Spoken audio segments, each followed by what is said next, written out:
simulasi ini? Strategi trading yang profitnya luar biasa di akun demo? Tiba-tiba malah hancur lebur pasti pakai di akun live. Kalau pernah, Anda nggak sendirian.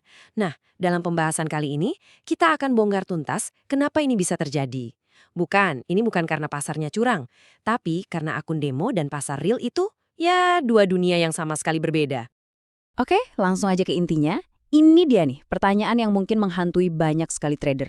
Rasanya tuh kayak kita latihan di simulator pesawat yang super canggih dan sempurna, begitu disuruh nerbangin pesawat beneran, langsung di tengah badai. Kuncinya ada di detil-detil kecil yang nggak pernah kita lihat di lingkungan simulasi. Untuk nemuin jawabannya, kita harus mulai dengan ngebongkar ilusi yang diciptakan oleh akun demo. Akun demo itu memang alat yang bagus banget buat belajar cara pakai platform. Tapi, sejujurnya, alat yang sangat buruk buat mensimulasikan kondisi pasar yang sesungguhnya. Nah, disinilah perbedaan paling mendasarnya. Di akun demo, likuiditas itu ibarat samudra tanpa batas.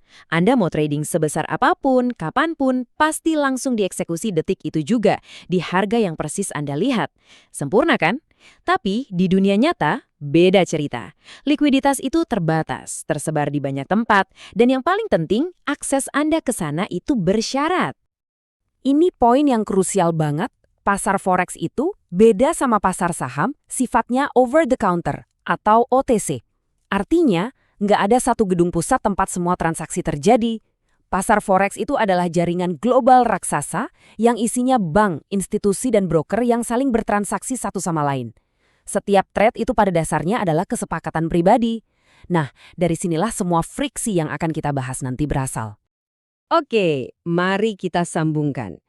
Friksi atau gesekan ini bukanlah bug atau kesalahan sistem ya. Ini adalah fitur, bagian dari cara kerja pasar institusional. Dan kalau Anda paham ini, Anda selangkah lebih maju untuk bisa beradaptasi. Pernah nggak Anda klik buy atau sell, ordernya ditolak? Atau harganya tiba-tiba geser sedikit? Nah, kemungkinan besar Anda baru saja mengalami yang namanya last look. Ini semacam mekanisme kontrol resiko buat para penyedia likuiditas atau LP. Anggap saja ini jeda sepersekian detik bagi mereka untuk bilang, oke, deal, atau waduh, nggak jadi deh.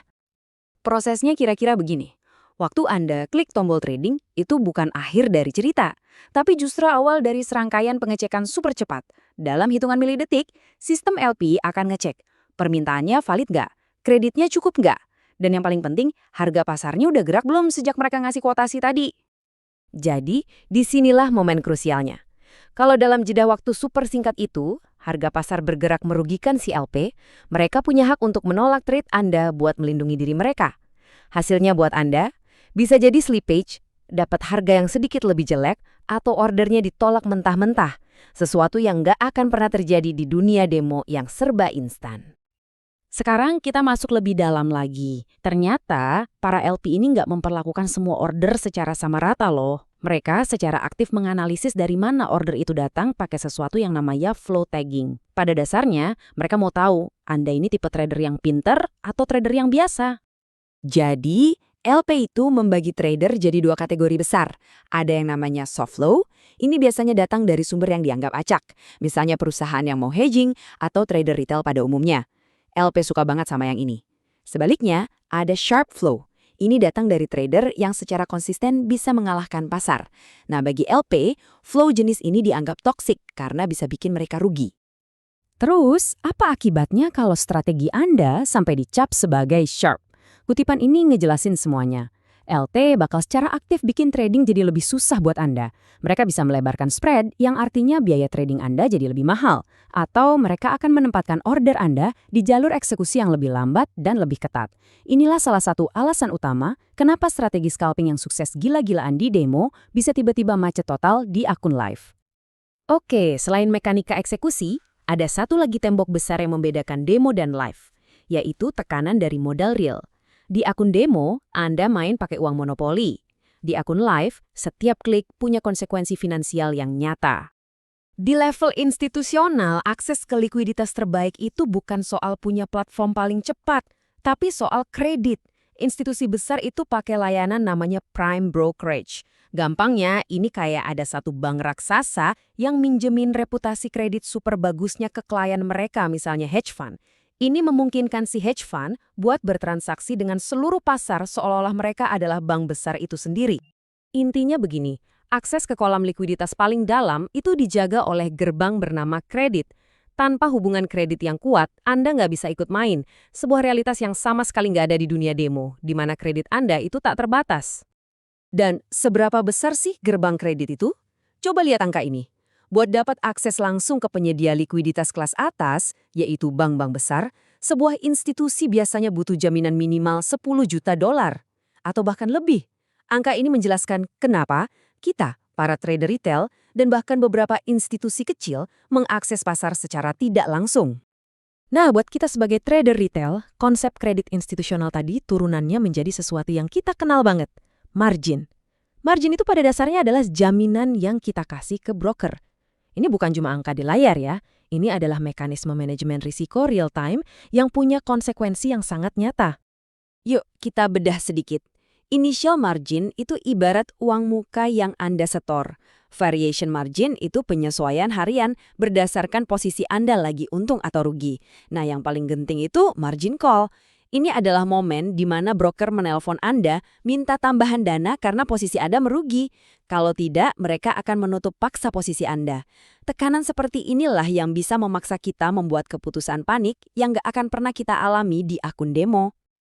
Oke, kita udah lihat masalahnya. Ada ilusi likuiditas, ada friksi eksekusi, dan ada tekanan modal. Sekarang, bagian yang paling penting. Gimana kita beradaptasi? Gimana cara kita mengubah permainan kita supaya bisa sukses di arena yang sesungguhnya? Pertama, waktu pindah dari demo ke live, mulailah dengan ukuran lot yang kecil.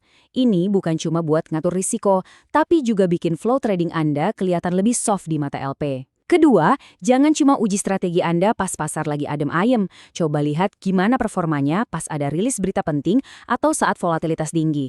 Disitulah friksi eksekusi paling terasa. Terakhir, sadari bahwa Anda bukan satu-satunya pemain di pasar ini. Setiap tindakan Anda adalah bagian dari ekosistem yang jauh lebih besar. Nah, ini adalah perubahan cara berpikir yang paling krusial.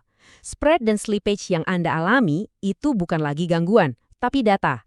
Data yang ngasih tahu Anda gimana LP memandang cara trading Anda. Dan yang paling penting, ubah cara Anda melihat akun demo. Gunakan demo untuk menguasai platform, mencoba jenis-jenis order, dan memahami cara kerja softwarenya. Tapi jangan pernah, sekali lagi, jangan pernah menggunakannya sebagai bukti bahwa sebuah strategi pasti akan profit pakai uang beneran. Jadi, perbedaan antara demo dan live itu bukan tentang pasar yang jahat sama Anda.